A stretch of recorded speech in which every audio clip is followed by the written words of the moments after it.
નવદા ભક્તિનો પ્રવાસ છે પાંચમો અર્ચના. સાકાર ભક્તોની અહીંયા પૂજા થાય છે. ભગવાનની સાકાર મૂર્તિ મૂકે છે સમક્ષ મંદિરોમાં, ઘરોમાં, અને તેની આરતી કરે, પૂજા કરે, સેવા કરે. સારી રીતના સાકાર ભક્તો આનંદમાં રહે છે. ભગવાનનું સરેરાશ વિશ્વ મેં ચરાચરમાં એનું સ્વરૂપ જોઈ અને મનન કરે છે. અર્ચના ભક્તોની અંદર ભગવાન ને ભક્તો વિશ્વવ્યાપક જોવે છે. પશુ, પ્રાણી, જીવ, જંતુ, જાનવરો, મનુષ્ય, દેવ, દાનવો સર્વની અંદર ભગવાન આત્મા સ્વરૂપે બિરાજમાન થયેલા છે. એને સન્માનો કરે છે. અર્ચના ભક્તિમાં આવા ભક્તો પરમાત્માની સાકાર મૂર્તિની પૂજા કરે છે. એકનાથજી મહારાજ મહારાત્રના હતા અને તે જ્ઞાનેશ્વરી ભગવાનને કાવડ લઈને અભિષેક કરવા જતા હતા. રસ્તામાં એને એક ગધેડો પડેલો જોયો અને એની ઘણી ખરી નિંદા તો એની સાથે આવનાર જે ભક્ત લોકો બ્રાહ્મણ હતા તે કહેતા હતા અને નિંદા કરતા હતા, એની મજાક મસ્કરી ઉડાવતા હતા. તો એ એકનાથજી મહારાજ ગધેડાને ગટરમાં પડેલો હતો કાવડ લઈને ત્યાં ગયો અને ઉપર હાથ ફેરવી અને જોવા લાગ્યો. તો એને વિચાર્યું છે કે મારે એકનાથ મહારાજ જ્ઞાનેશ્વરી ભગવાનની અભિષેક પૂજા તો અહીં પૂર્ણ કરું છું. ભગવાન આમાં તો ખરો નહીં. તો કાવડની અંદરથી જળ કુંડા લઈને એ ગધેડાને સ્નાન કરાવ્યું, નવડાવ્યું અને પાણી પીવડાવ્યું. ગધેડો પાણી વિના કંઠ બંધાઈ ગયેલો તો એ મોડું ફેરવી ગયેલો, જીભ ફાંસી ગયેલો, પણ આમાં થોડો લાઈનમાં આવ્યો અને ચવર વચ્ચે થવા લાગ્યો. ત્યારે એકનાથજી મહારાજ કહેવા લાગ્યો કે જરા કવડીમાં આવતા વાર લાગશે, ધીરે ધીરે આવશે, તો ચિંતા નહીં કરતા. ત્યારે પેલા ભક્ત લોકો પાછા વળીને એકનાથજી મહારાજને હોદે છે તો ગધેડા પાસે બેઠે. ત્યારે કહેવા લાગ્યો કે તારક જ્ઞાનેશ્વરી ભગવાનને અભિષેક કરાવવાનું પાણી હતું, તો અહીં શું મરવા સારું ગધેડાને નવડાવ્યો તે? ત્યારે એકનાથજી મહારાજ કહે છે કે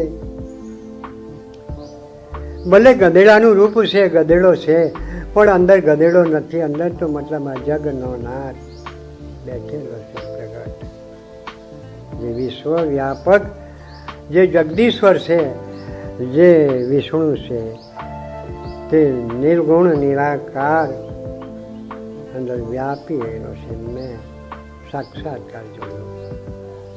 તો એકનાથજી મહારાજ પેલા ભક્તોને બોલવામાં અચકાઈ ગયા, બંધ કરી નાખ્યા.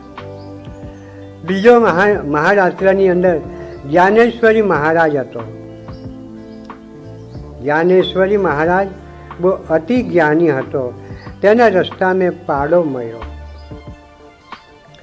અને એની સાથે બ્રાહ્મણો ચાલતા હતા. તે પાડાને બે સપાટા માર્યા અને જ્ઞાનેશ્વરીને કહે છે કે જ્ઞાનેશ્વરી, તું બધાના આત્માને એક માને, તારા આત્માને એક માને, તો આ પાડાને જે વેદના થાય એવી વેદના તને થાય ખરી?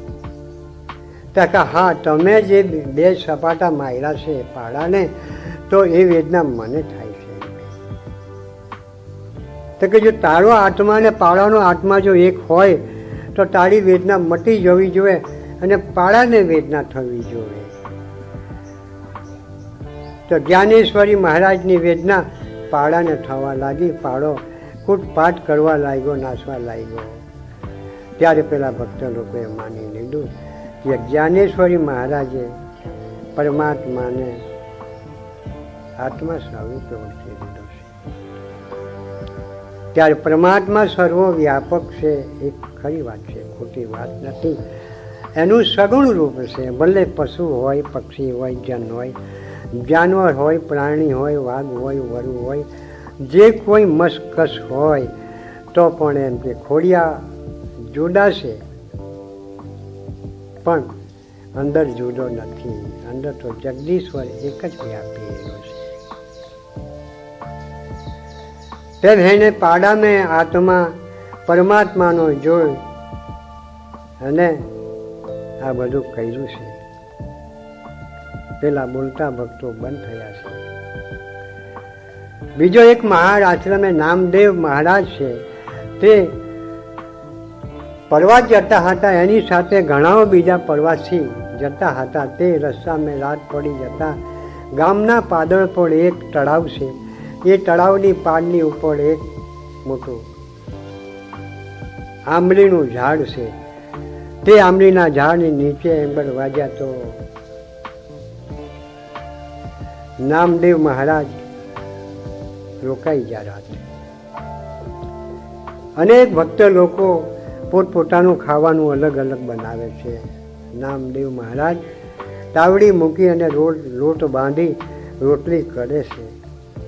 રોટલી કરી એને બાજુમાં મૂકે છે.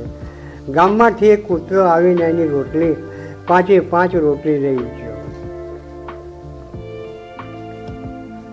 તે નામદેવ મહારાજ ઉઠીને દોડે છે કૂતરા પાસે ને કૂતરાને બૂમો પાડે છે, વિઠ્ઠલ વિઠ્ઠલ. તે રોટલીની ઉપર ઘી નથી ચોપડ્યું, તને પેટમાં દુખશે. તો કૂતરો પાછો ફરીને જોવા લાગ્યો. ત્યારે વિઠ્ઠલે એને કૂતરામાં પણ જોયો. ખરેખર એમ ગણવા જાય તો સર્વત્ર અખિલ બ્રહ્માંડમાં એક રૂપ ઈશ્વરનું જોવો બધાની અંદર. એકને માને, એકને ના માને, એકને હરો નરો કરે તો હજુ જોવાનું બાકી છે. મંદિરો સેવો, ગમે તે સેવો, ગમે તેવી કરો તો સત્કર્મ તો તમે એમાં બી કરી શકો છો, પણ ઝટ પાર થઈ જવું હોય તો બધાની અંદર વ્યાપક છે.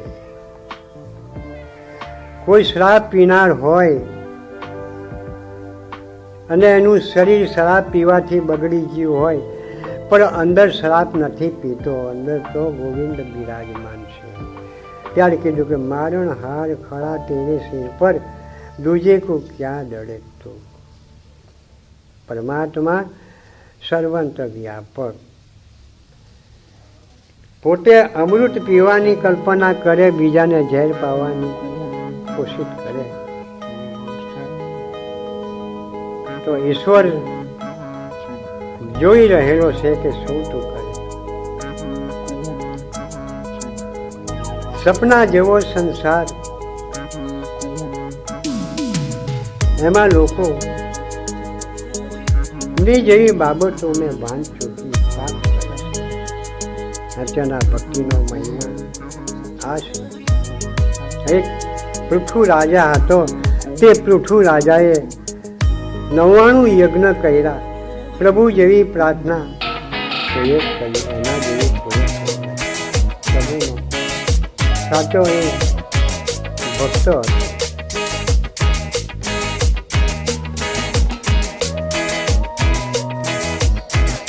જ્યારે ઇન્દ્રએ એને વિઘ્ન નાખ્યો, 99 યજ્ઞ પૂરા કરતા 100 યજ્ઞ પૂરા થવાની તૈયારીએ ઇન્દ્રએ એના ઉપર વિઘ્ન નાખ્યું. ત્યારે પૃથુ રાજાએ કહ્યું છે કે હું ઇન્દ્રને આ યજ્ઞને મસ્તક ઉડી દઉં. ત્યારે બ્રાહ્મણે ના પાડ્યું કે રાજા આવું ન થાય. યજ્ઞમાં સારી વસ્તુને હોમવામાં આવે છે. ઇન્દ્રનું મસ્તક નામાં ના હોય. આથી ઇન્દ્ર રાજાને બ્રાહ્મણે બચાવી દીધો છે. જ્યારે પૃથુ રાજાએ 100 યજ્ઞ પૂરા કરતા ભગવાન વિષ્ણુ નિરાકાર પ્રગટ થયા છે. એના પોતાના દિવ્ય સ્વરૂપ ધારણ કરીને કહેવા લાગ્યા પૃથુ રાજાને કે ધન્ય છે પૃથુ રાજા, તમે અર્ચના ભક્તિને મારું સાકાર રૂપ સર્વની અંદર જોઈ છે અને બધાની અંદર તમે સન્માન કીર્તન ગુણગાન કરી રહ્યા. તો જે માગવું હોય તે માગી લે. હું તમને અત્યારે ત્યારે ભગવાને એને વરદાન આપ્યું અને પૃથ્વી રાજા માગે છે કે પ્રભુ જો મને આપતા હોય તો તમારા ગુણગાન કીર્તન સાંભળવા માટે મને 10,000 કાન આપો. 2 કાનથી મારી ભૂખ તરસ ઓલાતી નથી. શબ્દો એક પડે ને બીજો પાછો ઉપરા ચૂપી પડે એટલે એમ બળવા જાય તો એક શબ્દનું હું ગ્રહણ કરું અને બીજો શબ્દ ચાલ્યો જાય તો અવશ્ય એમ બળવા જાય તો પ્રભુ મને 10,000 કાન આપો. તો ભગવાનને 10,000 કાન પૃથ્વી રાજાને તો આપણા 2 કાન છે. 2 કાને ભગવાનની કથાઓ કેમ, સંતોના ગુણગાન કેમ સાંભળશે, ભક્તોના કીર્તન કેમ સાંભળશે? કારણ કે મન માયા મેં બંધનમાં ફસાયેલું છે. ચંચળ ચિત્ત સંસારમાં ચાલતું પડે છે. પક્ષીની માફક પરમાત્મા મળવા માટે પરમાત્મા રસ્તા મેં નથી પડે. એક ચિત્ત એને લગાડવું પડે, મન લગાડવું પડે અને સાકાર મૂર્તિના ધ્યાન ધરવા પડે ત્યારે પરમાત્મા આની અરસપરસ થાય. જો કે કર્મ કર્યા વિના ફળ મળતું નથી. કર્મ તો કરવું પડે, શીશ ઝુકાવવું પડે, શીશ નમાવવું પડે, હાથ જોડવા પડે. ત્રણેય વસ્તુ નમન કર્યા વિના પરમાત્મા રાજી નથી. તો ભગવાને કીધું છે કે મારા જગતમાં સંસારમાં અન્ય પ્રકારના ભક્તો છે. મારા 4 ભક્તો સંસારમાં છે. એક આર્થિક ભક્ત છે,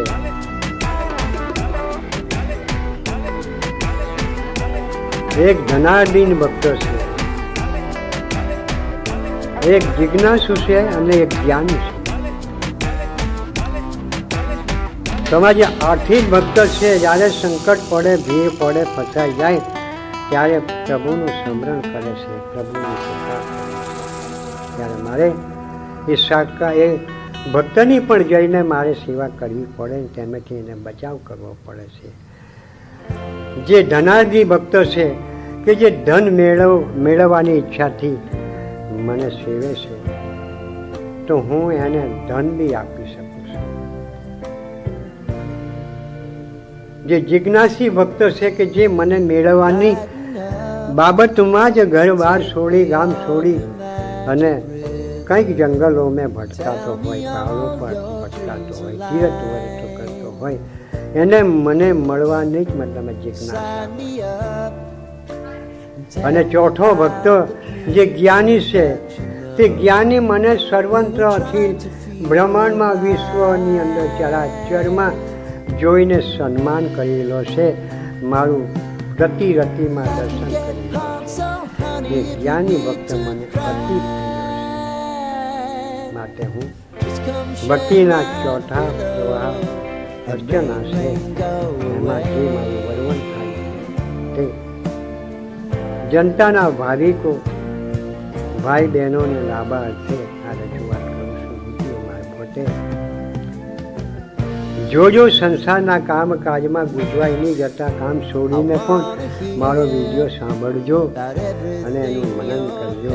આજે આ અમારા પણ ભાગ્યમાં હશે અને મારા પણ ભાગ્યમાં હશે કે તમને કંઈ ચેતવવાના દિવસો મારા આવ્યા છે. તો મારો વિડીયો સાંભળીને સાંજે સવારા 2 ટાઈમ પરમાત્માની પાઠ પૂજા કરજો, નામ લેજો. કંઈક મતલબમાં સાધુનું મેં મોટર કાઢું મેં સંસારમાં ફરતા નથી અને વખત ગુમાવતા નથી. ભલે ફરો તો ફરજો પણ સાંજેની ભગવાનનું નામ લેજો, રામ રામ. અને કોઈનું બગડેલું કામ સુધારજો, કોઈ ભૂખા આવજો, પોતે ખાઈને હોયા નહીં કરતા. કોથળા મેં ભરેલું હોય તો કોઈ આવે લેવા તેને દાન બી આપજો, નહીં તો સડી જશે કોથળા મેં 12 મહિના પછી તમારું ધાન્ય રહેવાનું નથી. તો કોઈને ખવડાવીને ખાજો. પ્રભુએ સારામાં સારો ઉત્તમ દેવ આ દેવને ખોટા સંસારના